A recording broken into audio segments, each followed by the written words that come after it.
अस्सलाम वालेकुम। आज मैं आपको दिखाता हूँ सलाद पत्ता की काश्त। तो ये मैंने इसका बीज छोड़ा था, तो चेक करें कितनी जल्दी ग्रोथ किया इसने।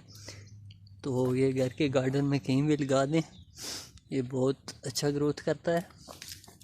ये चेक करें।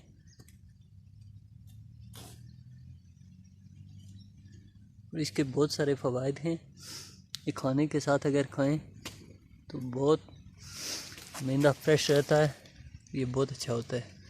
ये चेक करें। आज बारिश बहुत ज़्यादा हुई है, बारिश की वजह से इसमें मिट्टी आ गई है। चेक करें। तो अगर आपने भी लगाना है तो घर में गार्डन में कहीं भी इसको लगा सकते हैं।